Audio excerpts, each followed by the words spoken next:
So the Minister for Agriculture may be involved, but if he was to resign, he will resign with a lot of information. We would actually want to do post-mortem of this, what we call forensic audit. And that information must be somewhere within the government. And the way the government has been behaving, at times on side shows, blaming the MP for Aldai, telling her not to be sulking about the Minister for Agriculture, all those issues are side shows, and you will just know when you see a dog barking so loudly, the owner of the dog is around the corner.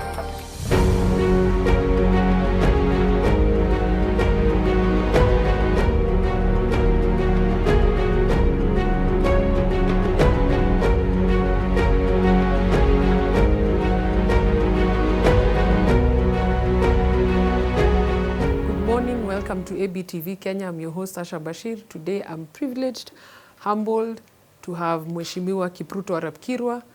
Mheshimiwa KIPRUTO Arap KIRWA has served this country in various capacities. Today we want to hear his story and we want to learn and get more wisdom from his experience in leadership and in the ranks that he has held in this country. Thank you so much, Mheshimiwa KIPRUTO Arap KIRWA. Yes. And welcome to ABTV. Thank you so much.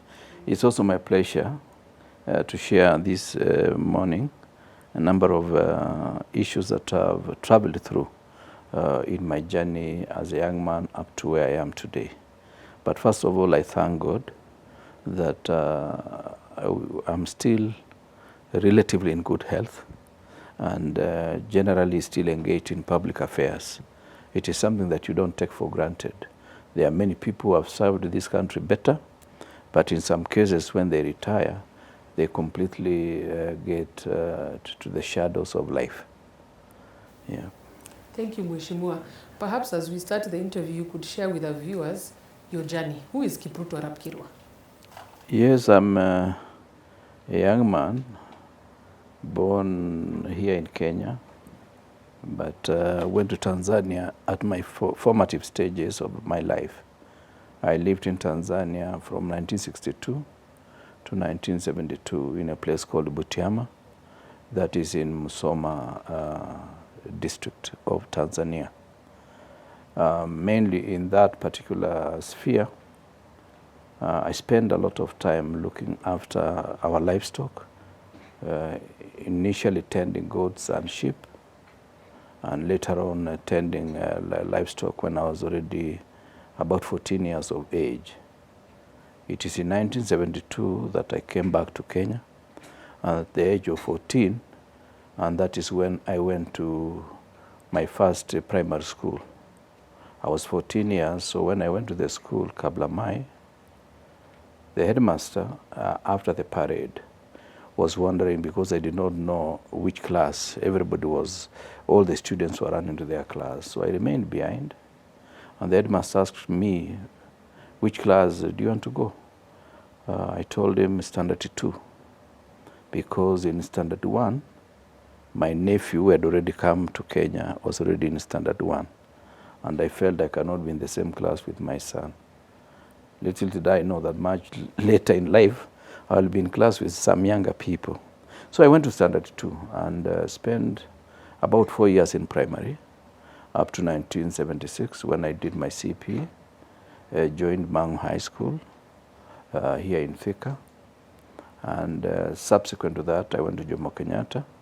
I did a diploma in agricultural engineering, and later on I went back to school after about 30 years, having been a minister, member of parliament, to start again the ladder of education, where I've done several degrees, starting with the Bachelor of Management and Leadership, and Masters in Management and Leadership, and also another Masters in International Studies at the University of Nairobi.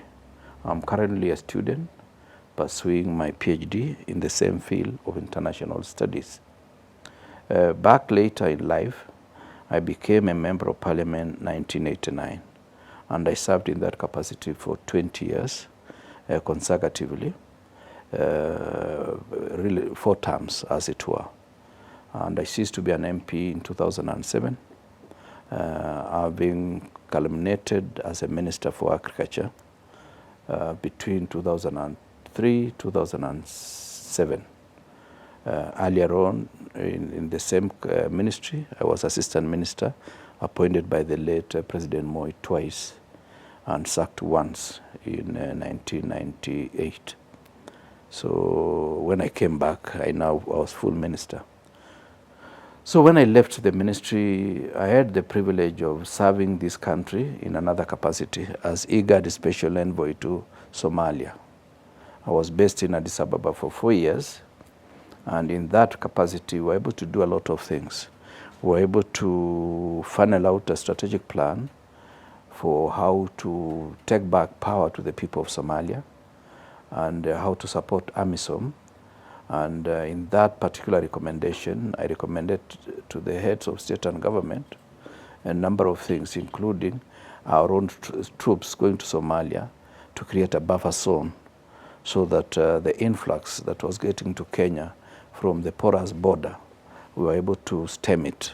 Of course, it is easy to say it, but when the rubber meets the road, a number of other things emerge, including the fact that some of the people started doing trade with the other side, trade like of sugar, imported sugar through the border, and also issues of charcoal. So that was a diversionary in the sense that had we strictly faced the issue of improving the border issues with Somalia, I'm sure we could have done slightly better, because that also created some internal conflict.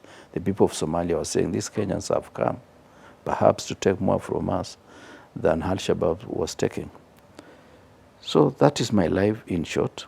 Now, I don't want to say retired, because in politics, Asha, what I believe in is that there is a call of duty that comes from time to time. And I've said obituary of a politician, politically, you write it when you are on top of his grave. You will have known the history of this guy has ended. But I still have hope that I'm still useful to the nation of Kenya.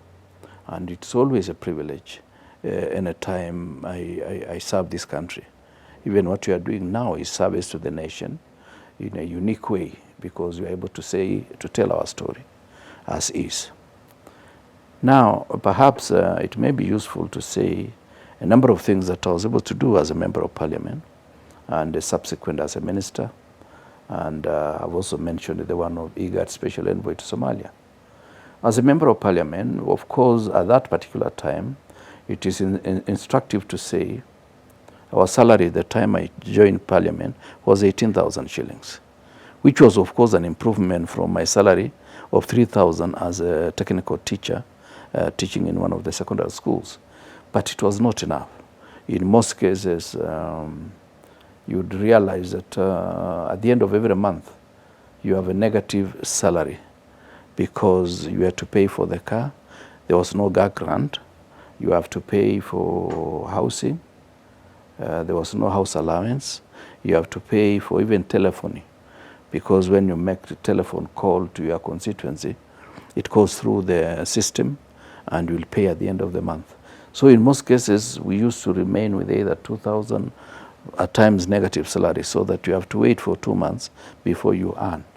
But what really assisted me, because I didn't have any other source of income, is that there was 3,400, which is mileage every week. That is what used to sustain me. But now, on holidays, you would only claim twice. If you go for holidays, you claim twice, and therefore in between, you have to look for a way of survival in one way or the other. But of course, by the time I left, the salary had progressively moved all the way to 751. So you can see it's a huge difference. In those 20 years, I moved from 18,000 to 751 for ordinary MP, and for ministers it was about 1 million shillings. But I thank God, that is a journey that I traveled. As I was earning that amount of money, we did so many Harambes. When I took over the constituency, Cherangani, we had 8 secondary schools. By the time I left, through Harambee, we had built, now we had a total of 34 secondary schools. All through Harambee, there was no CDF. The only CDF period that I benefited, or my people benefited, was the last term. The late Miraria did a trial, giving every constituency 6 million shillings. And for those 5 years that I served last, the total amount that came to my constituency was about 100 million. Today, we thank God, if those who are there were to make use of the money, a lot of things can be done at the constituency level, because each constituency gets an average of around 160 million every year, which means in 5 years they get closer to 1 billion shillings. And there is also money for roads. But we did a number of those things. Harambee for secondary schools, Harambee for primary schools, Harambee for places of prayer like the church, and all that we were using the meager resources we are getting from the exchequer. Otherwise, I did not have any other business apart from little farming, which of course everybody in Trans Nzoia does, a bit of farming here and there. As a minister, and even now, before I go to the ministry, I did a number of things. This live coverage that you see in Parliament today, I'm the one who moved the motion, and subsequently a committee was formed that we traveled to a number of places. We went to Uganda, we went to South Africa, we went to London to check what advance have they had in terms of live coverage. Because I believe the democracy needs some level of transparency. People at home, there used to be a program, Leo Katika Bunge, but it is better when you can see live what your representative is doing in Parliament, and that eventually it became a reality that today, the live coverage you see, I was the chairman of the committee that I brought the motion, and I chaired the committee that brought live coverage.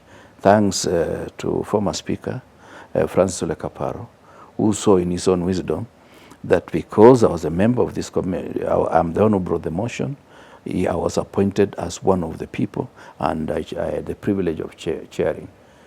The other thing that I also did was in 1993, we did a trip to America, France, UK, where we are trying to see how the houses in those jurisdictions operate in terms of impact to democratization of society.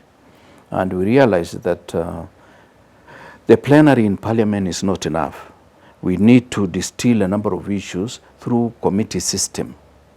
And that is how we have now committees on various foreign affairs, for education, and so forth and so forth.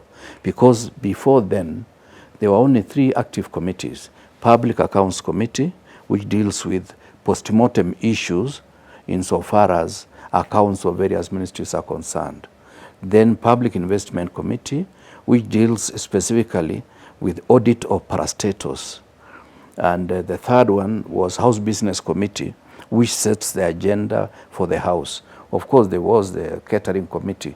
But these other committees now, which are sort of proactive committees, dealing with issues of policy, so that the minister can go before the committee whenever there is an issue, they were not there. They are a product of a committee, which I also chaired. For that 1 month that we went to those countries I've mentioned, I was the chair of a committee of 13 members of Parliament. The ones I can quickly remember is the former MP for Kibwezi, Agnes Ndetei, the Honorable Musikari Kombo, the late John,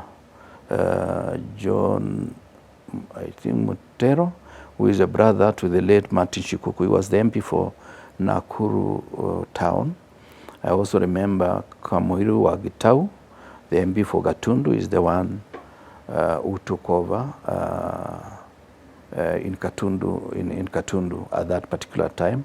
I remember the late Iltaramatwa Kochale, who was a member of Parliament from, I think, Marsabit County. Let me see. And of course, we had one of the clerks was Patrick, who became eventually, I can't remember, Patrick, who became eventually the clerk to the National Assembly. He's the one who was clerking our committee. and many others that I may not quickly remember. But yes, there was the guy who picked, the young man from Mandera, some tall young man who has since passed on. He was also in that committee. Yes, I can also remember the former senator of Samburu, Samuel Leshore. I also remember Konzirai. I think he's still an MP now in Kinango, somewhere in Kwale County. Yeah, I'm sorry if I cannot remember all of them. And of course, myself was there. And we had a very interactive visit with with the Senate in America, and also the Congress, and of course House of Commons in UK, and House of Lords, to understand the committee system. Actually, the committee system you see today is akin to the committee system in the US. It is a system that you distill a number of issues so that by the time you go to the plenary, most of the issues have been agreed. And that's why when bills are brought before the House and members of parliament say they did not get enough time to go through the bills to realize some of the clauses that are almost punitive to the people they represent, is not entirely true. It's not entirely true in the sense that as a responsible member of parliament, the bill usually comes in the first reading, and first reading is to give notification to members of parliament to realize there is a bill. And it's at that particular stage that a keen member of parliament will be able to go through the bill, be able to do a bit of research. And today, there are more research assistants than during our time. I did not have personal assistant. I did not have a driver. The driver was a friend of mine who decided to be driving me, and with no pay. Once in a while, when you go seeing the former president and he gives you 100,000, you give him 10,000. That was the only way I could pay David Koske, who was my driver for almost my entire period as a member of parliament. So when a member of parliament says he did not have time, it's not true. There are research assistants, and he himself or herself ought to be tasked with doing research so that by the time there is discussion in the second reading, in the plenary, this committee will have this bill will have been referred to the committee, the relevant committee of the House. And in that particular committee, you can canvass some issues that you feel are repugnant with the consideration of your own constituents. So it is, I would say, if you hear an MP say that, he has chosen the lazy option, that I came here for another arrangement, but not to represent the people of the constituency they come from. So I don't know whether I've said. Thank you so much, Mheshimiwa. You've raised your history and you've talked about education. Yeah. What drives you, what motivates you that at your age, because most people, and perhaps the young viewers here, after a degree you say it's enough, and they don't go. What motivates you that even now, after serving this country in different portfolios, you decided, no, I'm going back to school? Yes, I always believe that education will assist you to inform yourself about your immediate environment and be able to canvass the factors within the environment to make them assist you resolve certain societal issues. Education is not just to get a job, because at the end of the day, you can get a job, and there's no job that will give you enough money that will say, I've done this job for the last 30 years, and I feel I've been fulfilled by the remuneration. So a job is just occupies that particular space for you, but the most important thing is, at my age, what is it that I can leave behind, so that those who come after me will be able to say, yes, KIRWA made mistakes here. Yes, KIRWA did something nice, and we can emulate. Because I'm not saying everything was rosy. because all the time you get a lot of challenges. And today I'm in school not just for self-actualization. I still want, once I'm through with my PhD, I still want to do another master's in policy, public policy. I say so because there are many issues that affect our country, and we can be of use if you are to give advice from the position of knowledge. The policy consideration that I have, I've done it as a unit in governance, and I've also done it practically as a minister. I was able to inform policy and policy direction. But I still want to go to the philosophy behind the policy, and how can we make policy inform the decisions that we make as a government. At times when I see my brother make some of the decisions from the rooftop of a car, I realize this is not informed by policy. It is informed by emotional impact that possibly at the spur of the moment, he has said something that when you process it through serious policy consideration, it will not meet the test of time. So the issue of policy is very important in the sense that any decision that you make as a leader, which is not informed by careful policy consideration, is bound to fail.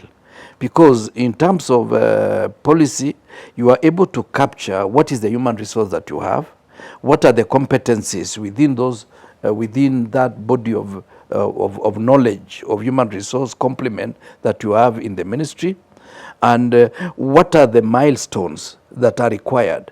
You see, like even performance contracting should not just be done in a void. It should be done under certain processes where the people in the ministry get a chance to participate in informing what are the expected milestones that would make them happy. Because what I want to assure you, Asha, is that all these public servants are good people. There may be one or two who are corrupt, but most of them, they are happy when there is success. I say so because as Minister for Agriculture, I had the privilege of working with them. And for those 5 years, I understood the best thing is go to the ministry, understand the workings of the ministry, understand the human resource complement that you have in that ministry, understand their psyche and their direction without giving them answers to problems that are there. Ask them relevant questions, they will give you good answers.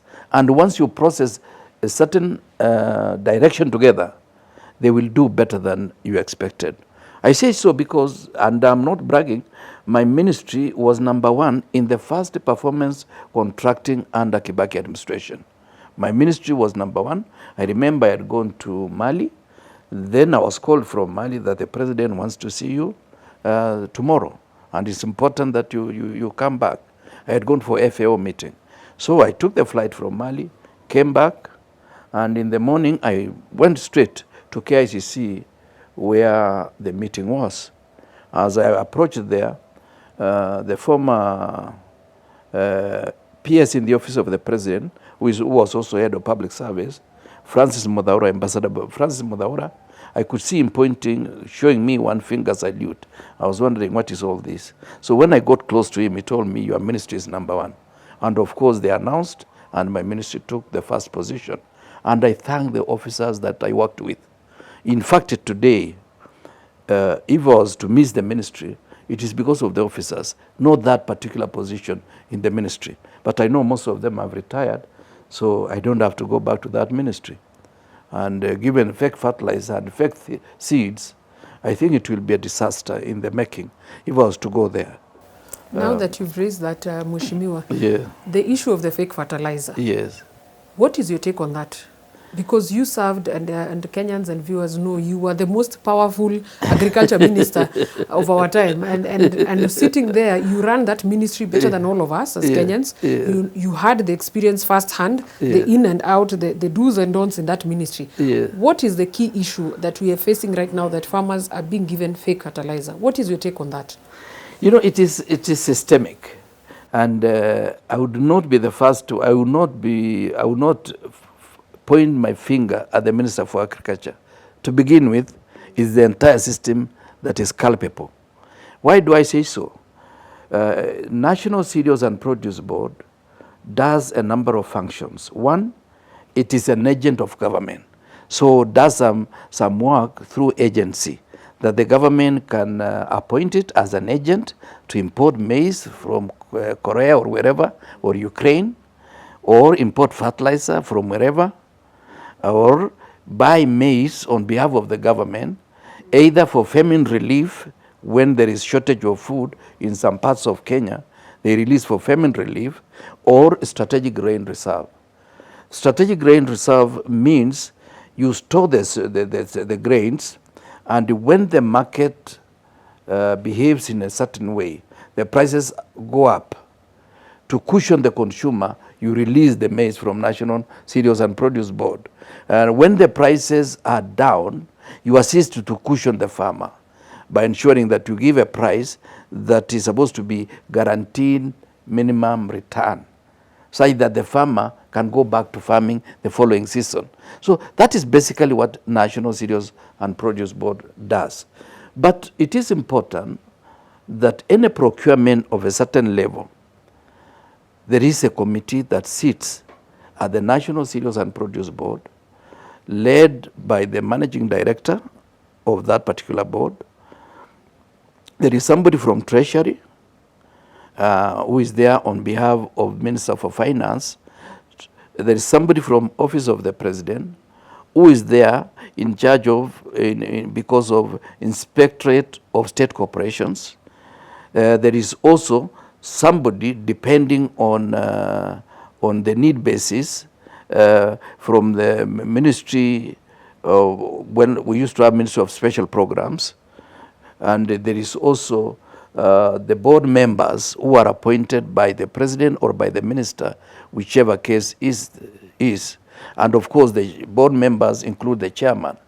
So for us to say this fertilizer is like got into the store at night and in the morning we found the fertilizer in the stores, it's not true. There is paper trail.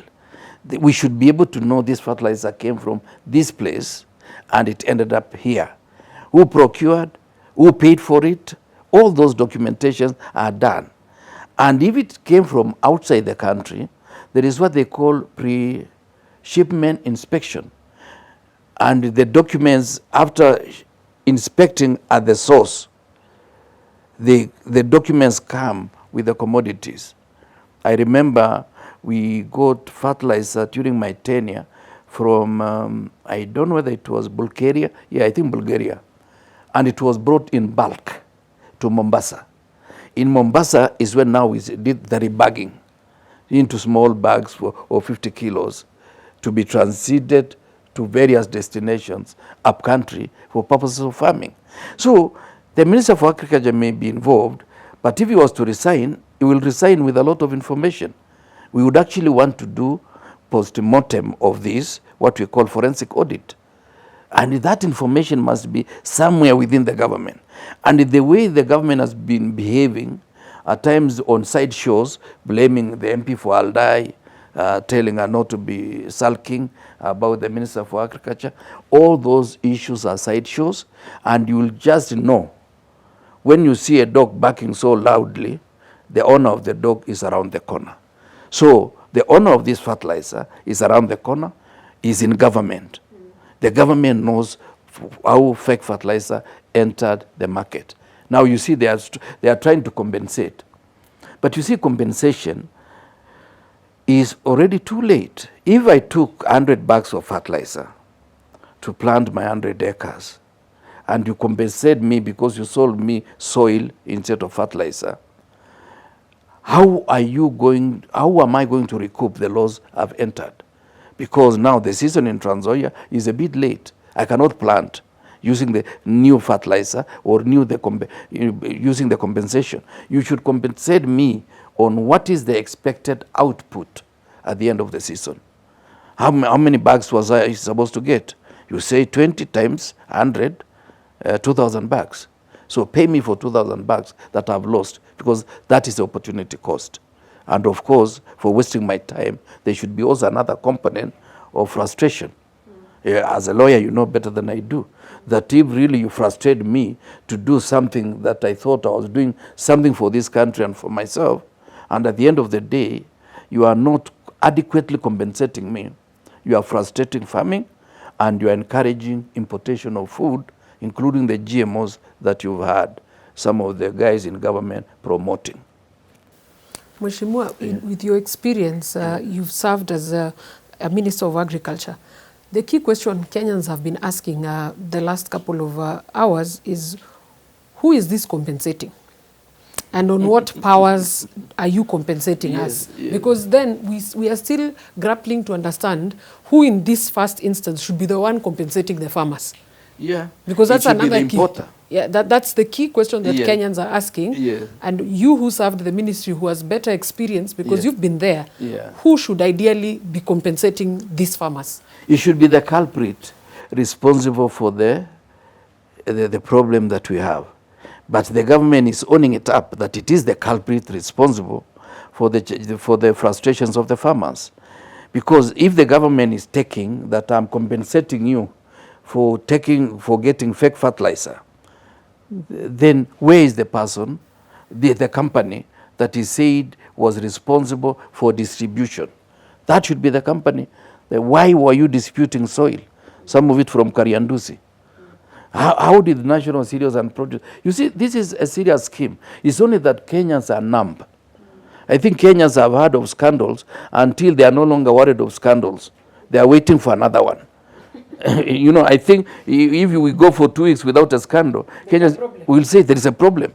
Why is there no scandal? and nowadays is the magnitude. You know, if you and I were to get into a scandal of 50 million, some Kenyans will beat us. That you guys, can't you steal better? Why are you stealing 50 million? You should be stealing 500 million or 2 billion for us to know that you know exactly how to steal. So I think, Asha, the best way to say it, this thing was arched much earlier. Remember, this company that is responsible for distribution also distributed in 2023 some fertilizer, which means this plan has been arched over a period. And this was, I think it was almost like now, full-blown. It has reached almost the terminal end. And I think if some people still remain in this government up to August, then the president knows who is responsible and may have given tacit approval to this kind of scheme. Yeah, this is now a challenge to him because he is the ultimate person responsible for anything that happens to our lives, because he swore to protect the Constitution, and protecting the Constitution means protect me and my property and my investment. Yeah, in fact, the late President Nyerere used to say, why do we swear in somebody? He said we swear in the person so that when things go wrong, we have a reason to take him to court. Whether he's a Christian, whether he's a Muslim. And he said, even if he does not have any of these faiths, we look for a way of swearing in the person, because ultimately, the Constitution that somebody swore in should hold him responsible for any misdeeds that are done within his purview. Because the president is the chief executive. And most of these people are operating under his watch. So you cannot say Mithika. Mithika could be a small element in the matrix of things. But of course, he should have been able to tell us the truth. Now that he's not telling us the truth, we can also stone him as we stone the thief, because he has refused to tell us who the thief is. Mheshimiwa, what motivated you to join politics? Let me take you back a bit. What was your motivation that made you wake up one morning and you told us you were a teacher and decided, now I'm not going to do teaching anymore. I want to serve the people of Cherangani. Yes, I told you I went to school in 1972 at the age of 14. 3 years later, 1975, I remember it was around March. I arrived from home. There had been a story that JM is missing. Jem Kariuki was the member of parliament for Nyandarua North, a very popular fellow. And there was a story that President Moi went to parliament and said Jem is in Zambia. He has visited a friend. And subsequently, one morning as I came from home, one of my teachers, Mwalimu Samuel Ochenge, put it this way: you have killed Jem. Telling me they have killed him. It was rain season. It would have been about March to April. It was rain season and it was very cloudy. At that particular time, I felt I had a responsibility to my country, to myself, and to my God to join politics so that whatever happened to JM, we were able to block it in future. That was my turning point in primary school. By then, I was in standard 5, and the same year I went to standard 6 because they thought I was doing very well. So that was my turning point. And I used to call myself young politician. So even as I was in Mangu, I was in Jomo Kenyatta, and even KTTC, I was already a student leader. And even in Kapsabet Boys, I was the head boy. In Mangu, I was a prefect in charge of discipline. And I decided I was going to be a politician. And I used to say, even if I used to go to parliament and admire those guys talking there. And one of them became my assistant minister later, former minister Joseph Consolo Munyao. He was making his maiden speech. I went, I watched him, I say, I will be there. This is where I belong. And I used to pray. I think I need to pray again for this country. I used to pray that God just give me even one day to be a member of parliament. He didn't give me one day. He gave me 20 years. Wow. So at times, prayers, if they are genuine and they are not premised on malice, they are answered. And how was your journey? Because we've seen the last couple of years, young people who want to join politics. Yes. However, there's the issue of money. The country where we've reached is politics of handouts. Yes. Sometimes nobody would want to listen to you. A few cases, of course, we have the Toto example in Bomet and Peter Salasia in Western. But there are areas where you cannot go. For example, the city, you cannot go and vie. How was your journey now taking you back? The first time you decided to vie, you were a teacher. Did you have resources at that time? And how did you now manage your campaign as a first-timer to try and clinch the Charanganyi seat? Yes, that's a very good question. My first attempt was in 1988, and my papers disappeared at KIRWA quarters. So eventually, I was not one of the candidates for KANU nomination because at that particular time, there used to be 2 sets of elections. One is it's supposed to be party primaries to pick one candidate or to pick a number of candidates now to go to the secret ballot. So in the party primaries, you give your CV and you leave it at KANU headquarters and they'll be able to sift it through. So for some unexplained reason, yours disappeared. Mine disappeared. And that is when now I decided, okay, I had resigned as a teacher from TSC. So I decided to go to KTTC to do a 1-year diploma in technical education. How did it feel that moment? Because you are talking about many years back. There are candidates who even now their parties should change them. There are people who fell into depression because maybe they quit their job to venture into this and then things didn't work out. How was it back then? Because we are seeing it's not a new scenario. It's just that it's a reinvention over the years. Yeah, you know that's the danger of parties being too powerful. There should be a balance between parties and the people so that the party does not become too powerful as to own the right of the people to choose their leader. So I felt a bit frustrated, but I knew whatever I will say, the way the policemen say, shall be used against me. So I kept quiet because I knew the president knew why I should not be the candidate, because in Cherangani, it is a cosmopolitan area. And the sitting MP at that particular time came from the Luya community. And possibly Kalenjins were agitating to have one of their own. So this fellow had been a senior teacher. The fellow now was favored to tip the balance. So I knew the president knew, and therefore anything I would say will be held against me. And of course, by then the president, the party, and the country were almost like one thing. You could not say anything against the President Moi at that time and expect to survive.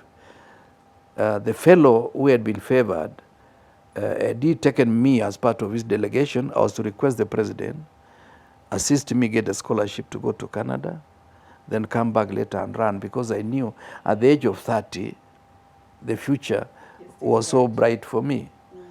But then when I did not have a chance to go to the president, I decided to look for opportunity. I went to Kenya Technical Teachers College, perhaps to get another diploma, and perhaps to get a chance to go to Canada, because from some of these institutions, you could get a scholarship, 2-year program, and you come back with university degree. That was my journey. And as fate would have it, the guy who was favored lost in the final election against the guy who was not favored by a margin of 7 votes. 7 votes. 1, 2, 3, 7. Therefore, he petitioned. And he had good grounds, perhaps, to petition, because it was said there was some votes that were not stamped, but they had been cast in his favor. So the thing was brought to the High Court, and within a period of, I think, 1 year, the High Court pronounced itself to the issue that the election was not properly carried out. Now, in the intervening period, this fellow has rubbed the wrong way the powers that be. So heavens aligned. Yes? Heavens aligned for you. Yes. So I'm told when President Moi was planting trees in Timboroa, he asked, I'm told there is a young man who could talk well. Where is he? The late Maktoa overheard. Mzee Kibor said, I knew the father before they went to Tanzania, but I don't know the young man. Maktoa overheard, and he called somebody in Trans Nzoia. That person called his brother-in-law, who was a student, Dr. Cleophas Lagat, the guy who became eventually the first governor of Nandi, and we were sharing room with him. We were doing the same course. So he comes and he tells me that you have a phone call at there was no mobile, at the telephone booth. So I went, and I talked to the person, and he said, call this number. I called the number, I think it was ending with 314. Then who picks on the other side? The late Makto. And I introduced myself, I'm so and so, the guy who ran, but his candidature became abortive. He said, where are you? I'm in Nairobi. Can you meet me today? I did not want to tell him I did not have fare. So I told him yes. Then I went back now to Dr. Lagat. By then, of course, was a fellow student doing diploma in technical education. And they raised about 300 or 600 shillings for me. I took the bus in the evening. When I reached Eldoret, I called again the same number. Makto came in his Range Rover, picked me, spent in his house, and he told me the president wants to see you. You know, it was unbelievable. I remember by then my wife was teaching in Kipkabu's secondary school. I called her from Makto's number, and I told her, now, Nick, I'm here, I'm not in KTTC. I came overnight, and I'm told the president wants to see me today. The president that day at Rambe in Kericho. So I went by Matatu. He gave me the arrangement. In the evening, at around 9:30, I met President Moi in the presence of Makto. And the rest is history. I was properly funded. Yeah, I did not need money. Because the president... Heavens aligned. Yeah, He gave me 20,000. And remember, 20,000 was almost like 10 times the salary I was earning as a teacher before I resigned. So I put 10,000 on this pocket, another pocket, 10,000. And I went home. And you campaigned? I campaigned. Then I was called again that the president wants to see you in Nairobi during the Kano delegates meeting.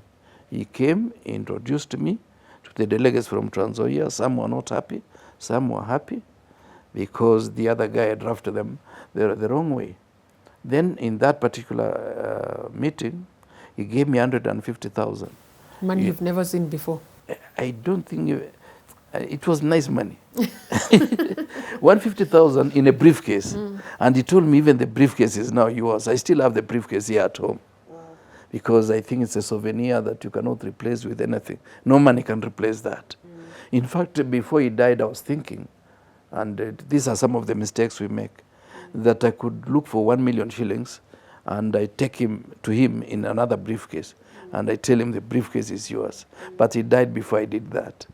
These are some of the unfortunate things that we do. So the lesson here is basically that for the young people is you believe in yourself and move. Believe in yourself, and the future is kind as long as you have good intentions.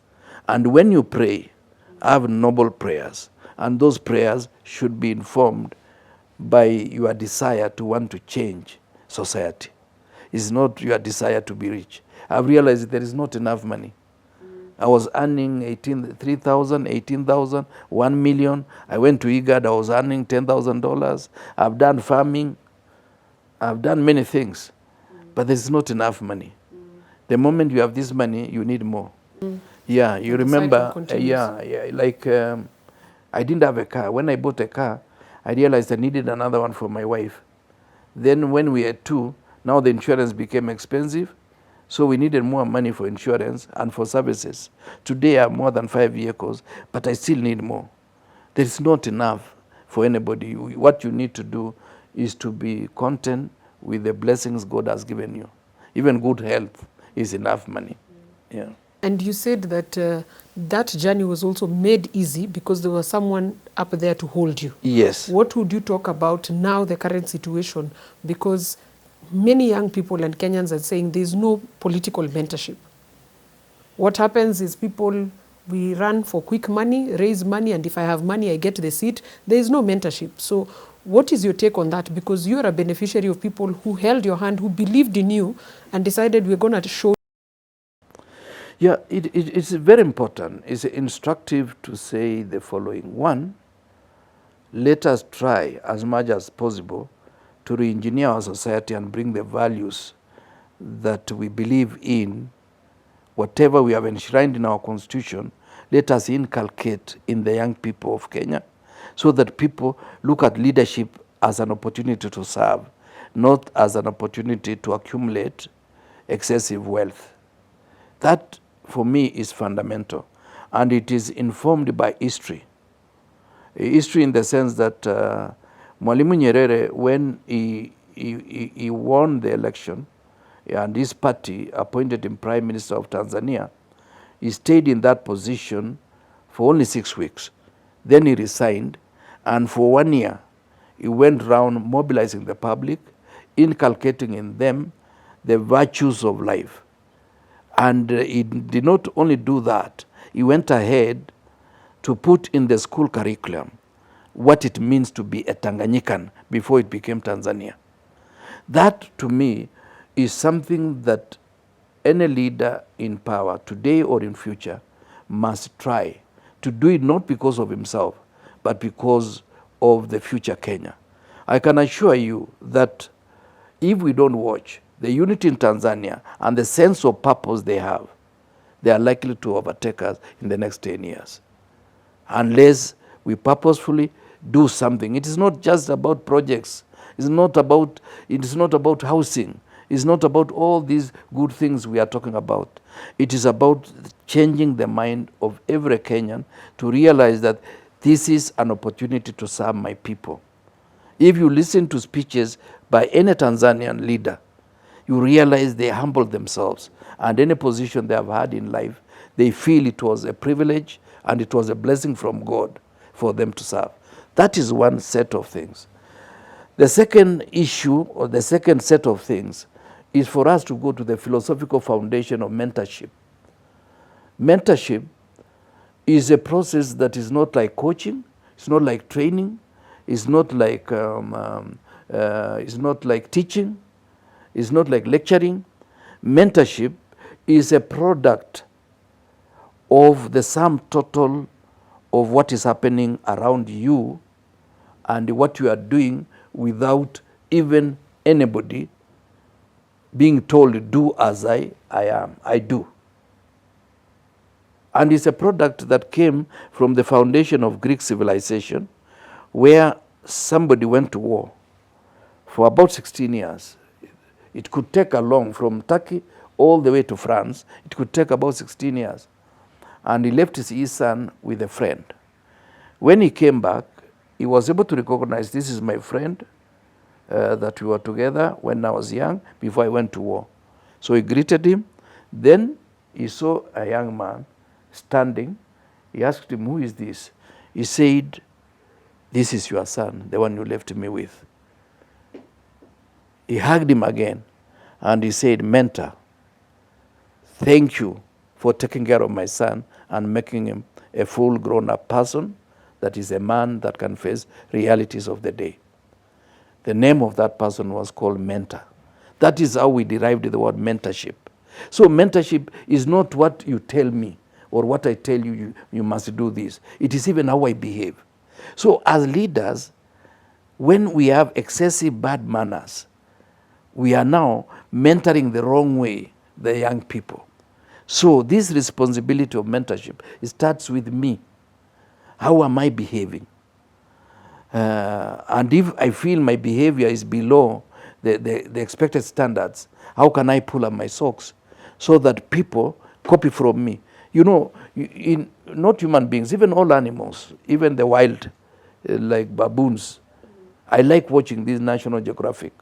You will see even the animals, they copy from the father figure in the herd. And they copy and they check and they are jealous of him. They are jealous. And you realize after some time, a young man will now behave like he's the father figure, then fight the guy. He might make abortive moves twice or thrice, and later on he takes over the herd. What am I saying? How we behave determines how the young generation behaves. At times we blame young people, but we are not good examples ourselves. As leaders, how would you explain that billions of shillings are lost and farmers are being sold fake fertilizer? And yet, nobody is talking about it. Nobody is cracking the whip. You are actually telling young people, as long as nobody catches up with you when you are stealing, stealing is a virtue. Because we respect wealth, we don't respect character or the content of character of that particular person. So my take is that first, we behave well as elders. Two, we go out deliberately to identify good people among the young people. And if we promote them and we allow them to get to this space of leadership, they are the ones who will change society. Otherwise, this society of Kenya today and the next 10 years is not about the president. It's not about the leaders today. It's about the way we have lowered the bar of values that we only write in the Constitution. We read the same Constitution when it's convenient, when I want to punish you, and yet I don't believe in the same spirit and the letter of the Constitution. Mheshimiwa, you served as the Minister for Agriculture and Assistant Minister prior to that. Yes. What are the key achievements that you did while you were at the helm of the Ministry of Agriculture? Wonderful. That's a very good question. Apart from performance contracting, which we were number one, with the former peers in that ministry, who became eventually governor of Kisii, James Ongwae, he was my peers. We were able to funnel out a program of re-auditing the human resource component that we had and checking to see what can we do to improve the welfare of the workers in that particular ministry. And some of the officers against a procedure that within 2 to 3 years or even 4 years, you ought to move from one job group to the other. Some of them had been in the same job group for 13 years. And the day we were able to announce those changes, some of the officers cried because they had been in the same ministry for many years and they had not been promoted. That is one component that I can say it was direct impact from my performance as a minister. The second issue was retooling the extension service so that farmers can get information from research to the field for purposes of multiplication. And I'm happy we moved the previous season, and these statistics are there. We had produced 25 million bags as a country, and during that period of mine, we were able to move from 25 to 45 million bags of maize within 1 year. We are also able to reorganize the core functions of the ministry because the ministry was supposed to provide research information and extension. And therefore they had a training school here in Karen, which was supposed to be quasi-training school, and we realized we didn't need it. We sold it for 603 million to Ministry of Justice and Constitutional Affairs. That is where the School of Law stands today. And the money we got, we now lend to the farmers because the previous season, AFC had lent only 4 million to the farmers. And by the time I left, we were lending between 3 and 4 billion. We are also able to relook at the debt portfolio and see how to reorganize it in a way that the old debts, which were bordering on being bad debts, were now brought within the purview of AFC. How did we do it? We agreed that if your father has 100 acres and he has a loan, call it something like 10 million, and you are in a position to take a new loan. You take a new loan, then the portion of land, call it 20 acres, is apportioned to you against the new loan, which now you are able to service, and 80 acres will go to your father, so that your father does not lose everything, given the fact that this is likely to be a bad loan. And history will bear me out. I refuse to sell even a single acre or even half an acre of a farmer's land because of debt. We said we can re-engineer. Instead of selling, let one of the persons within the family take a new loan and do away with the old loan. We are able to write off close to 2.7 billion shillings under that adjustment, because some of the people had taken something like 4 million, it had gone up to about 20 million, and it was not making sense. And it is at that particular time that the former MP for Game brought a rule that if I borrow 1 million today, by the time it gets to 2 million, either you should have sanctioned me or you don't ask for more than that. So we used that particular window to make sure that we clean the books of farmers. And in the sugar subsector, we also did 3 billion of farmers' arrears that the machines or the factories owed the farmers by lending money from sugar levy to the factories to retire the farmers' arrears. Then the factory will pay back the money to the sugar levy. We are able to also to do a strategy for revitalizing agriculture, which was 2004-2014. So for 10 years, that was the policy direction that we were using.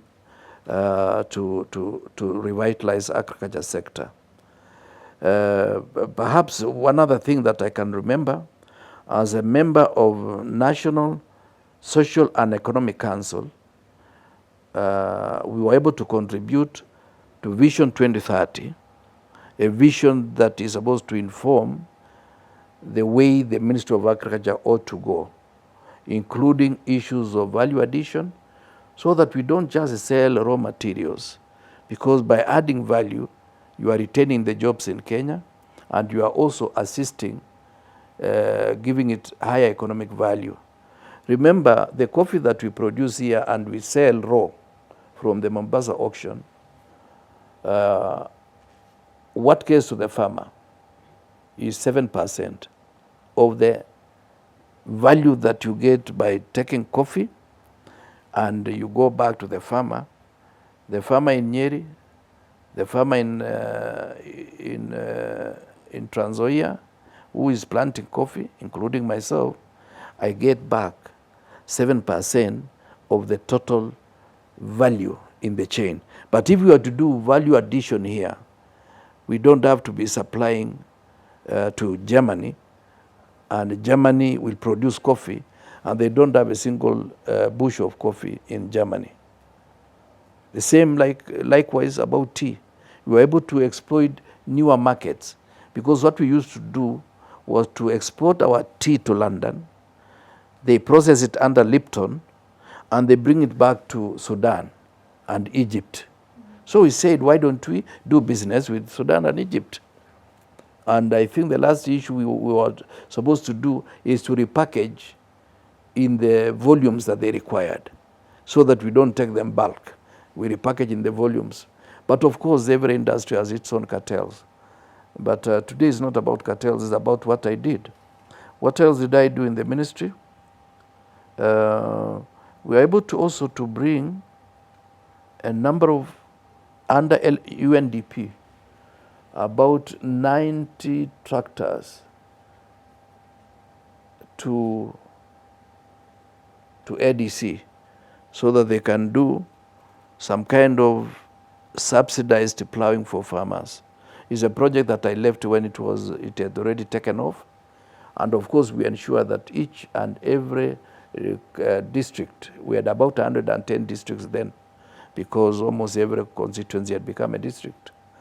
And I bought about 100 cars. But of course, when my colleague came and took over, he recalled those vehicles, cleaned them, and relaunched. Why? I don't know. He also relaunched fertilizer. That's why fertilizer is still pursuing him. The fertilizer for top dressing was going for 1,470. He said he has reduced from 18 to 1,400.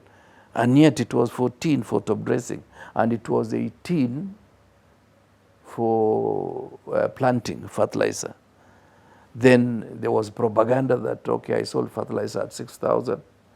Now he has brought it back to 2,500. And yet I left, and my receipting will bear me out at National Cereals and Produce Board. They were selling DAP at 1,800. So this propaganda has not just started the other day. It is a propaganda that some people have lived through propaganda. And of course they have succeeded. But when history of Kenya is written, some of those things will be corrected. And when somebody appears before God himself, the Almighty, he'll be able to know that he lied about fertilizer, he lied about the vehicles, he lied about tractors, because I'm the one who brought those tractors. Even 15 we gave to Sony through that particular program under UNDP. We were buying most of those tractors from CMC. And you can ask them, I never took a kickback because that was huge volume of business I was giving them. But I thought the best kickback is for farmers to say thank you. So now fake fertilizer is catching up, because he lied about my fertilizer. Mine was about the price. His is about the fakeness of fertilizer. It's not even counterfeit. You know, fake and counterfeit are two different stories. Yeah. You know, counterfeit is that I'm copying and getting imitation of what is real. So If it's counterfeit, the only thing is what the process that you used to get the counterfeit into the market. But this is fake fertilizer. Yeah, where you bring, and even if it was cow dung, it would have been better. You bring some soil and stones and a bit of fertilizer. And You should have been creative. Yeah, you should have been more creative. Even stealing needs a bit of intelligence. Yeah, if you are a common thief, don't even, thieves and robbers are two different individuals. A robber will take it in front of you and even cause some harm if you resist. But a thief is more shrewd. He might even tell you, what is that? Then he picks the bag from your car. Then you go later on, where did my bag go? And it's a thief who actually lied to you. Anyway. Mheshimiwa, what is your highest moment in the political and leadership career that you've had in the country? Because we said that it's not done until it's done. Yeah. So you're still serving this country in different capacities, but in the public life that you've lived in terms of the ministry and also when you served as the MP for Cherangani, what was your highest moment that when you look back you say, this was my highest moment, or your highest, maybe perhaps few of your highest moments? Well, it's a mixed bag of fortunes. Some moments are high, but there was intense pressure. Like when I was in the ministry, it was the best time that I felt I was serving this country, because the late Kibaki gave us a chance to serve our people, and he never interfered with whatever you are doing as a minister. And anytime you made mistakes, he allowed you to correct yourself. And if you didn't correct yourself, the system would correct you. And you remember even some of my colleagues were sacked because there was something that was believed was not right. So Kibaki would give you a chance, but if the institutions that are in charge of some kind of judicial system find you in the wrong side of the foot, of the game, Kibaki will look in the other direction. So he gives you a chance to serve, he gives you a chance to make mistakes and correct, but should you exceed the limits, he will not prevent or block Your removal. the removal of yourself. So I feel that was really the hallmark of leadership. And but the most important thing, one day, as I was seated in that cabinet, I looked at him and I said, God, I thank you. Because the very reason I chose Mangu High School is because he had gone through that school. And inside there, I'm with the person who inspired me to choose the school that I went through. And I was not the only one. We were 5 of us. Him, the late Michuki, the late Saitoti, and Mzee Mudi, and I. So I said, okay, this is Mangu. Many years after, because Mzee Mudi was there in the 40s. Kibaki, I think, was there in the 50s. I was there in the 70s, and yes, I left Mangu in 1980. So I was there in the 70s. So you can see God can bring in a cabinet of about 20-something people, 5 people from the same school. And I usually say it was a good school, because we had a motto, Jishinde Ushinde, that you must manage your own ambitions for you to succeed, or manage your own weaknesses for you to succeed. So the highest moment was that I thanked God that, okay, I'm here. I'm serving this country. I survived a lot of challenges in Tanzania for 10 years that I was tending our livestock. But you brought me back, started school late, but here I am.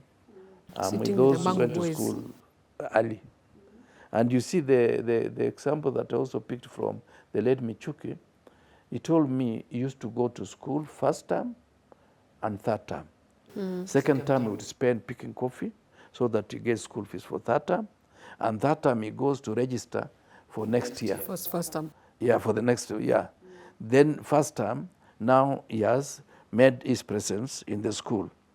Then second term, he goes to business. He goes to business, then come back in that time. So you see, they still made it. He made it. He made it, and he was one of the best. He's one of the celebrated ministers of the time, and we thank God for for people like him. And your lowest moment, Mheshimiwa?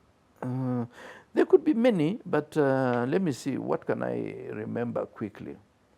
Of course, losing the elections when I was the most powerful minister was one of the lowest moments. The second one is 2005, in cahoots with others.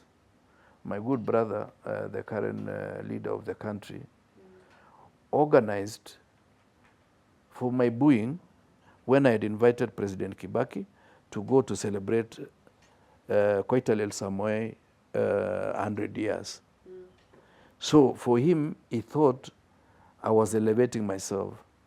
So he organized some goons, brought them in lorries, and in cahoots with other people, they booed me. I thought that was the lowest moment, because you are trying to promote the cause of a community and somebody is bringing people to boo you because they believe you are overtaking them. I've never planned goons against anybody in my political career, which I've told you 20 years, or even after I left. But goonism is part and parcel of some people's character and career. You said initially in the interview that you were sacked. Tell Yes. us about it. Because there are Kenyans who also get sacked every day. Yeah. And I'm sure they're wondering, Allah, even Mheshimiwa KIPRUTO Arap Kirwa, kumbe we are together in this. Yeah. Yeah. Some get sacked for other reasons. I was sacked because we formed the UDM with a number of my colleagues, including Cyrus Jirongo, the current President William Ruto, Fred Amayo, Richard Tonyonka, Joseph, is he the son of Rubia, the late Charles Rubia, and who were the other ones? There was also somebody, Yusuf, who became an MP in Kwale constituency, and who else? We were a number of us. Even the late Soita Shitanda was giving us some kind of acceptance. We are about 18 MPs immediately after the 1997 elections. So we used to meet in my office at Kilimo and foment possible formation of an alternative party. So in February, that party, we had sent for registration. President Moi, while in Laikipia, said this party is not going to be registered because it's likely to promote sectionalism and tribalism. So UDM became a stillborn with the registrar of political parties here in the office of the Attorney General chambers, that area. And in May 27th, I was given marching orders. I was sacked, and by which time my colleagues trooped back to President Moi. William was appointed assistant minister in the office of the president, and I remember in one of the clips that were run by a journalist who became a minister later, Farida Karone, he said he never understood what UDM stood for while we formed it together. But Jirongo was courteous. He called me to his house in Muthaiga, and he called a number of other friends, I think the late Captain and the late Omino, to request that the pressure that he was going through was too much. He had to go back to President Moi, and I told him, or he will be bankrupted. I told him, I don't need a bankrupt friend. Go back, but for me, I've chosen this line. He went back, I think the following day, he met President Moi somewhere in Bomet.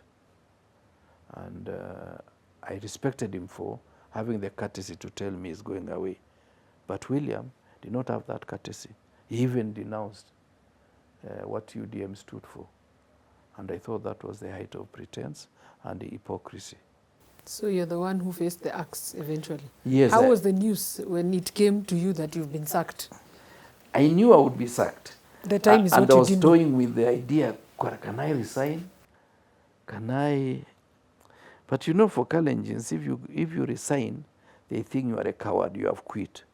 So I waited, and when they said I've been sacked, I was happy because I had gone to the ministry with my car. I had a small master. They were calling it a drifter. There was a drifter and something. So I got into my whatever. I had a small personal belongings. I put in the pickup. I left the ministry. But as fate would have it, I came back to the same ministry at the top. Years later, now at the helm. Yes, at the helm of the ministry. So God is kind as long as you are well intentioned. Yeah, I'm not a pastor, but I always believe God is kind. If you are well intentioned, God will not punish you. Even if there is punishment, possibly it's a period they are preparing you. They are For greater tampering. heights. Yes, you know, even a piece of metal, you put it in fire for it to be stronger. Yeah. So at times when you are going through some painful experiences, God is preparing you. Hang in there. Yeah. Hang in there. Mheshimiwa, and you move said on. that your lowest was losing election. Yes. There are so many politicians who lose election and sink into depression. What is your advice? And perhaps now from your story, how was it transitioning from the most powerful minister during those days and now you've lost the seat? Yes. It was, I think for a moment, you are not normal. Or one is not normal. Let me use the word, one is not normal. You go through some moments that you realize, yesterday I was a minister, today I'm not. Yesterday, and quickly things move so fast. I had enough cars, but you see, they pick the GK car immediately. And those guys leave the gate. I mean, the two askaris at the gate, they leave. Because you see, they don't report to you. They report to another office. So that office recalls them that hakuna kazi huko. Yeah, come back. And they go. And so you realize you have to look for a watchman. You have now your telephone, which the minister has been paying, you have to pay for it. Yeah, the house allowance you've been getting, you lose it. There's no salary. There's no salary. And you still want to maintain that life. So once in a while you call people, you drink some wine, and you get a bit high and you get confused. But sort of Kibaki salvaged me, in the sense that within that 1 year, he gave me a chance to serve as a special envoy. I would wish to thank him and also thank the current speaker, Moses Wetangula, because by then he was Minister for Foreign Affairs. And I think he had a chance to give me that opportunity or give it to somebody else. But he chose to recommend me to the president. And he took me all the way to Addis. We had lunch with the ministers, and I was appointed and given a salary that was equivalent to that of a minister. While I did the things that I did in that office, I feel he favored me with the opportunity. By then, I did not even have experience about international affairs. It is actually what encouraged me, after 4 years in IGAD, to come and do a master's course in international studies to understand issues of conflict management, issues of diplomacy, issues of international business, and international economics, issues such as even these international institutions. Because I was dealing with them, it was like you are put at the deep end, you learn how to swim. But of course, because I had experience of being in leadership, I had also now to go back and engage some juniors who knew better about the issues of diplomacy, because I had a small office of a complement of about 10 people in Addis Ababa. Those are the people who assisted me to understand the situation in Somalia, because we were able to visit Somalia from time to time, both Somaliland, Puntland, and Mogadishu, to be reviewing the case for ourselves, to understand what is going on, talk to the leaders. So I used my kienyeji diplomacy to navigate the landscape, because Somalia is very sensitive. At times you have a president who does not know a single word in English. So you have to speak through interpreter, and you have to understand the essence of his language and his thinking. And if you are mistaken, almost to be favoring another group led by another warlord, you can easily find yourself in trouble. So you have to navigate the landscape carefully. And in that place, the punishment is not reprimanding. You can be bombed. Because I remember every time we used to go to Somalia, there would be an explosion. And you get from the airport, you are put into armored vehicle. The armored, it looks like a bulldozer. And if you have to sleep there, which we usually did, especially in Mogadishu, I used to sleep in the camp, Amisom camp, which is barricaded around the airport. And we used to share a room with former Deputy Special Envoy to Somalia, the Honorable Wafula Wamunyinyi is the one who used to host me there. So it is that cushioning that assisted me to reflect and realize not all is lost. And that is what informed my decision to go back to school, because I was trying to seek more and more knowledge, because I was interacting with serious people, some with better education than I, and I realized I needed to go back and do this. Of course, one thing that I can assure you is that we get good training in Kenya. And any presentations I did at that particular forum, I did not let my country down. Mheshimiwa, you vied again after your mission in IGAD. I vied for position of senator. And this time you lost? I lost. How was it now? Because at least the other time you were cushioned, or now you are now learning to navigate. I was cushioned by school.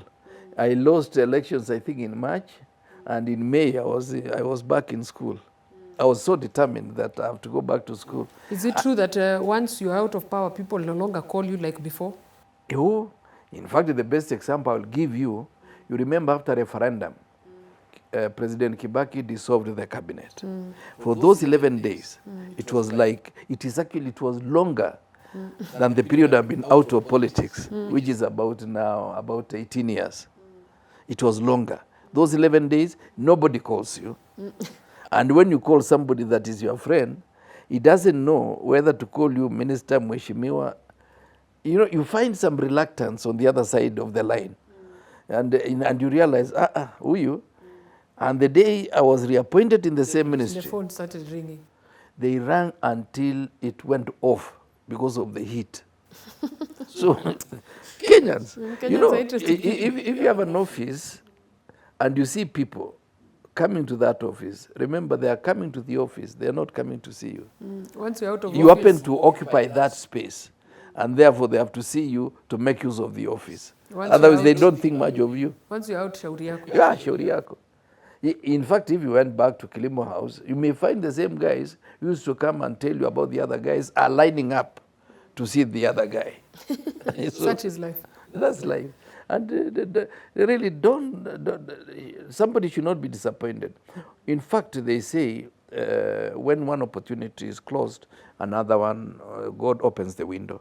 When the door is closed, God opens the window. I feel it is that way. And more than anything else, I can tell you, going back to school has rejuvenated me, has given me a chance to learn that education is not just about books. Education is about the totality of your interaction with human beings. And I had the opportunity to interact with young people, people who could be half my age, and get their own perception.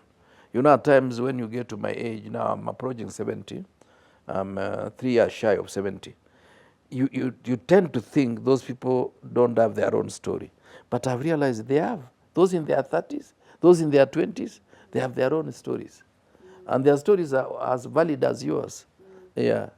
But usually they used to tell me, that tell us your old stories. And they get fascinated because you give them things that you think it is current affairs. To them, it is history. Yes. Yeah. So they get fascinated, and it was interesting life. And you see the beauty with it, like when I was at MUA, when you take people for lunch, about 10 of them, you pay less than 3,000. Unlike Norfolk, that you'll pay 3,000 for a meal. You take your former colleagues. Yeah, yeah. So I would enjoy. You find after class, if it is the last class, you take them to, and you pay less than 3,000. And everybody is happy. They have saved their 50 shillings. Which is nice. Yeah, which is nice. Mheshimiwa, you were in UDA. Yes. Before the last general election in 2022. Yes. And all of a sudden we saw a change of guard. Yes. Yet you were a high-ranking member of the UDA party. What prompted that change? Yes, I was the deputy chair. I was the deputy chair in charge of what was it? Operations. And I was very happy. And I actually enjoyed the 2 years I worked with the deputy president, then our current president. I could see this is somebody I knew when he was young. He has sufficiently matured. He has more knowledge about government than myself. And I thought that was a privilege to serve with somebody who knows you well and somebody you know very well. And from time to time, of course, every Tuesday, we used to go as political bureau, chaired by the Honorable Johnson Modama. And we were members, myself, the current CS Chirchir, Boni Halwale, Murkomen, the current deputy president, who else? Nanok, Governor Nanok, Omar Hassan, and Barak Muluka came briefly as communication strategist. David Ndi, he was there. The current PS Foreign Affairs, Singwe. It is not a secret now. It is now in the public domain. And he worked very well. Every Tuesday we used to have lunch with him and we brief him. And he listened to us. And from time to time I would go now as an elder. There is Augustine Cheruyot. There's Augustine Cheruyot, the guy now in charge of something economy. He was also a member, like almost like a secretary of the committee. If I remember somebody else, I'll let you know. So I enjoyed that moment. And we had agreed with the president, now the deputy president then, that should we form the government, he allows me to do a bit of research in Tanzania and South Africa to see what are the basic tenets that makes a political entity called a party survive the test of time. Because CCM in Tanzania and ANC in South Africa, despite the rumbles that we are now getting from South Africa, has been able to survive for more than 100 years. And that is something that somebody can take to the bank. And we had agreed. We didn't agree that he would give me a ministry, but I know I would have gotten a position, which I would not have minded. Fast forward, he picks Rigathi Gachagua as a running mate against the opinion that we had. We wanted Kithure Kindiki. And even the members of parliament from Central Kenya or Mount Kenya region, they voted in favor of Kindiki, 27 against 4. That disappointed me, and it was on Sunday. On Monday, you people in Azimio, you picked my sister, Mother Karua. I cried and said, I'm changing now. I'm joining Karua. To Anguke, to Pite, I'll be with her. That's the reason. Hakuna kitu ingine, hatukukozana na president. Hata sahi he's still my friend. But of course, I don't call him because he's too busy dealing with issues of the nation. From time to time, I criticize him so that he can do better, including the issue of fertilizer, fake seed, and counterfeit goods from all So over. that the appointment of Rigathi Rigathi Gachagua is what tilted, but it tilted. Then you appointed, you made it worse by the Azimio wing now appointing Martha Karua as the running mate. Yeah, because I knew had Raila won, that would have been a good team. That when they say we are fighting corruption, they believe the story. Yeah. But the other one, I didn't believe their story. So where are you now in the coalition? Because you left UDA yes. and joined the Azimio, but we are still not sure. Kenyans are asking which political party are you in, or you decided now to remain neutral and do your things? No, in politics you can never be neutral. I'm in Azimio fully. I believe in Azimio. Whether Raila goes to AU or does not go, I believe in Azimio. I've also, to be practical, I have to have a party. I'm in DAPK. I may not run, I may run. But that is where I am for the time being. But my strong recommendation to Azimio, let us form an entity that is able to mesh most of these frustrations, whether it is Mwangi wa area, whether it is Oparanya, whether it's Eugene, whether it's Kalonzo, whether it's Martha Karua, whether it's Kioni. We need to mesh. And if we have the courage to form one entity, not coalition, one political entity, we'll win the next election. Mheshimiwa, in DAPK we saw the rise of the governor, Natembeya. Yes. What is your take on that? Because you're from the same political party. And also from the same county. And from the same county, he's your governor. He's my governor and he was my deal when I was minister, before he went to Michuki. And I think he likes Michuki better than me. He talks about Michuki, but he doesn't say even KIRWA was a good mentor. So he was my deal, he's my governor. He's doing the right thing for politics. But in politics, there are two things. Just like in a vehicle, there is the engine that provides the momentum, the speed, and the capacity. And also there is the brake that allows you to navigate certain areas which are dangerous carefully. And of course there is a third component, the steering wheel, which is able to give you focus and the direction. It needs to navigate all the three almost at the same time, because Trans Nzoia is cosmopolitan. And this Tawe movement is almost informing that if you are not a Luya, you are a bystander. I would be willing to advise him if he was to call on me. Perhaps you can look at the camera and just advise him. Yes, I would be willing to advise from his county. From his county, and somebody much younger than me. Of course, I don't qualify to be his father, but in terms of politics, I can be his older brother. I'm his elder brother, and I could be a father figure to him, given the fact that I've navigated those 20 years, and even the 15 years I've been out is still part of my political career. He needs to be careful, because if he wants to aspire to national politics, he needs to be clear that politics is not about your community, it's about the sum total of all these communities. And when I'm talking even about a political party, and when I was telling the current president that we need to build strong political entities, it may be one way of stemming this clamoring for tribalism. Because when you see political coalitions, they are almost like tribal coalitions, such that parties are either relying on the tribal bloc or relying on personality. Those are the two things we deal with in Kenya.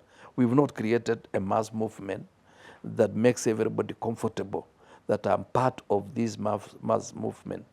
When you listen to Tanzanians, whether they're in Chadema or CCM, they are talking about one common thing, how to be a Tanzanian. And there are certain issues that you cannot fall below. We don't sing tribe in Tanzania. And we should not allow a movement that becomes exclusivist. Because when we are talking about the values in our constitution, when we talk of inclusivity, inclusivity is not sort of conscripting people into an arrangement that you have formed. It is allowing people to feel they are part and parcel of this movement. And that is something that I feel, and it is dangerous. It could also be having the hand of the current regime, that the best way to fight Eugene, the best way to fight Wetangula, Musalia, and even Oparanya, you can use one stone called Tawe. When you finish them, then you negotiate with one person. That is the way I see it, and it has worked for William Ruto. It may not work for somebody else. Why do I say it has worked for William Ruto? So that I cannot be accused of just being a propagandist. He used the opportunity of Moi absence to whip the Kalenjin nationalism and take over the Moi orphans.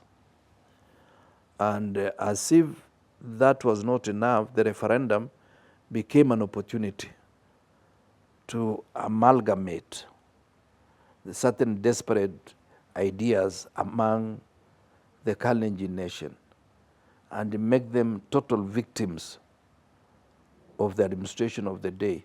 The Kibaki regime that they are now talking, and even some of them saying they are students of Kibaki, they never wanted. In 2007, we lost elections, some of us. I lost by 1,300 votes, 1,300. Because they had made it look like if you are with the Kikuyu, you are the enemy of the community. Kibaki would get even more votes in some Kalenjin polling station, but because I was perceived to be a traitor, nobody would want to vote for me. In fact, those votes I got from other communities. My own community almost rejected me in total because they were saying, I am the enemy of the community because why? How can you? You remember the 411, 41 tribes against one. That was the rallying call. It was in Kass FM, and it was being broadcast almost every day. Then our friend used it. The issue of Hague became a godsend because now the Kikuyus and Kalenjins who were fighting 5 years prior now came together. And the rallying call was, we have been united by death. That if we don't get united, so that's another abuse of privilege, abuse of trust.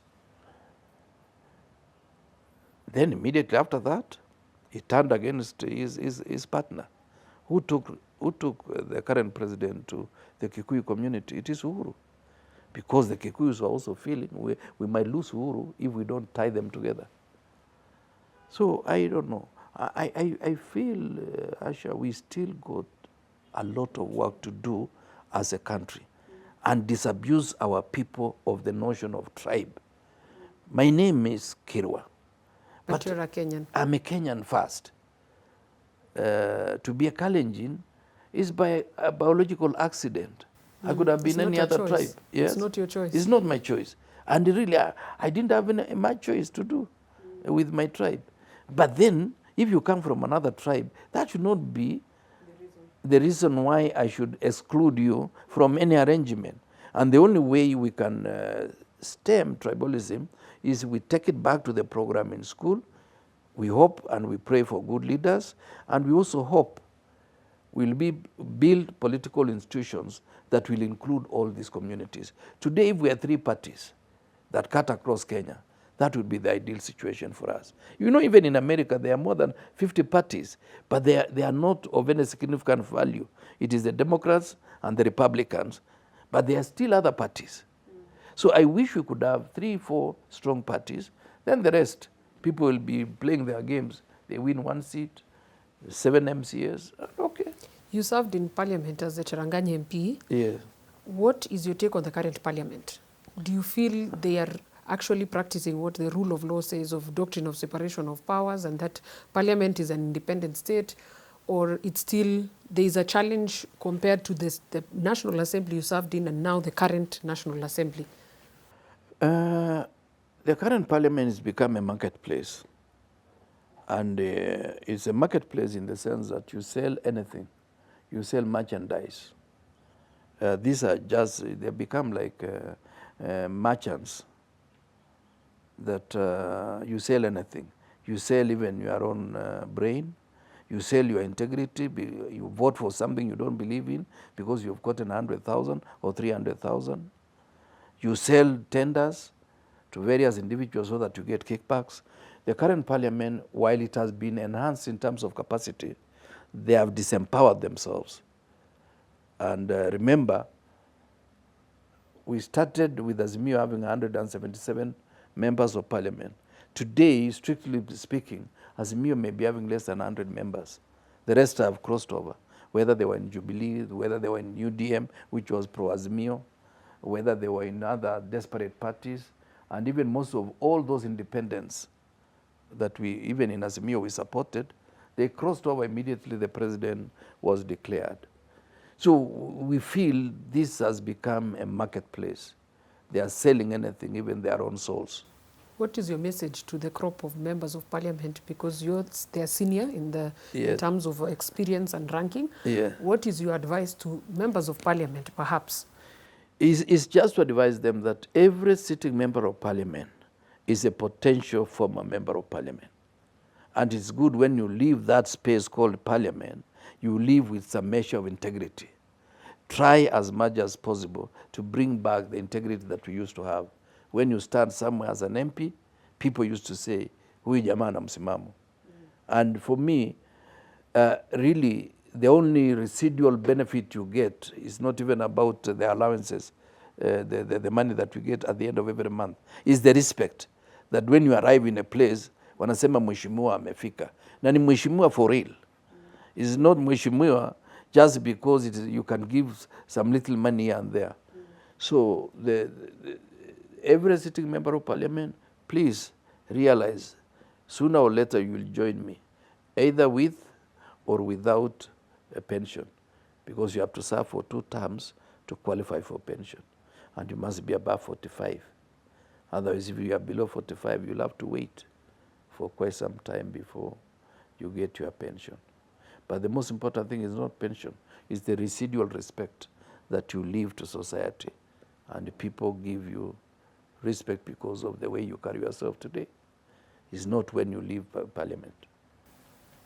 As a senior politician who has served this country once again, how do you rate the President Ruto's government in terms of performance? You've been there during Moi's tenure, Kibaki, Uhuru, and now President Ruto. How do you rate it out of maybe 1 to 10? How would you rate this current regime? It may be too early because, but one thing that is consistent with them is that they have not allowed systems to work, and they have not allowed synergy. Those government officers know a lot about each and every ministry. You need to allow them to work. That's the only way you can perform and you can create an impact in our society. The actual score, 4 out of 10. Your message to the current president, who is also, you said, your good friend. He's my friend. What would be your message? You can look at this camera and give him a parting shot, your advice. Yes. If you were to meet President Ruto today, what would be your advice? My advice would be very simple. You have good people. Allow them to work. There is no way a micromanager can succeed in a complex situation like that of Kenya. Let each and every minister work with the team they have in their ministries, and let you be a referral point so that these small things, day-to-day routine matters, are dealt with at the level of the ministry.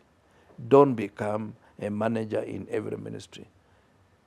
All these ministers are there because you give them the mandate that was given to you by the people of Kenya. But when you give somebody a chance to work, give him space to elbow any nonsense out of that space. But don't micromanage them. What next for Mheshimiwa KIPRUTO Arap KIRWA? For people who are watching you, who've been supporting you, I'm sure there are Kenyans who look at you and still say Mheshimiwa has a lot to offer. What next for Mheshimiwa KIPRUTO Arap KIRWA?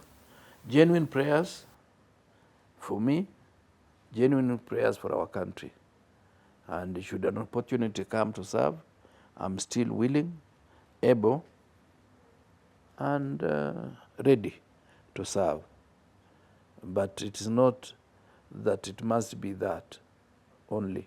I can also serve from where I am. by mentoring others.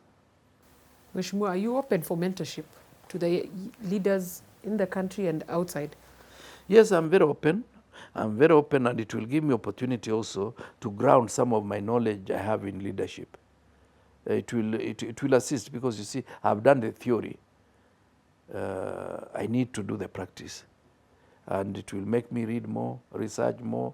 And also, because they say research is by observation, as I observe some of the individuals, I may write some interesting moments that other Kenyans or other people in the world will be reading in future.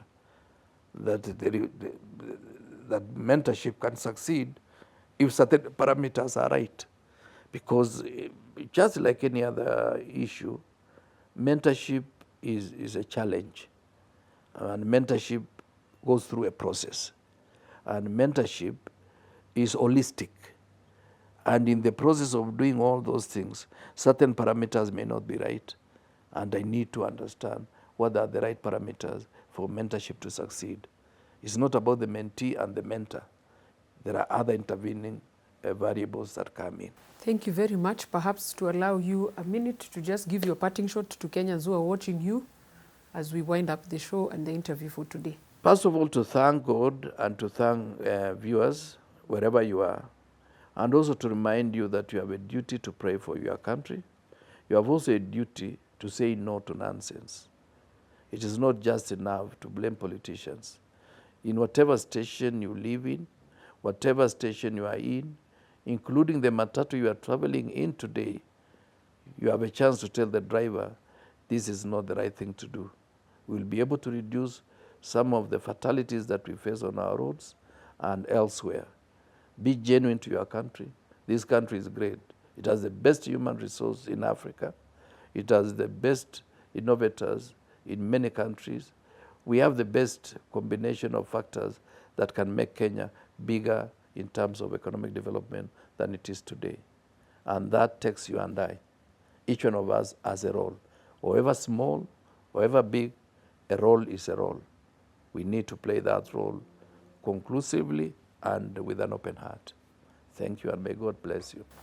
Thank you very much, Mheshimiwa KIPRUTO Arap KIRWA. I'm sure viewers, you've learned a lot today from mentorship, from his story, how he transitioned from being a teacher to all the way to serving as the Minister for Agriculture at the Kibaki tenure. Thank you very much for watching, and we look forward to another show where we can learn more insights on leadership and governance.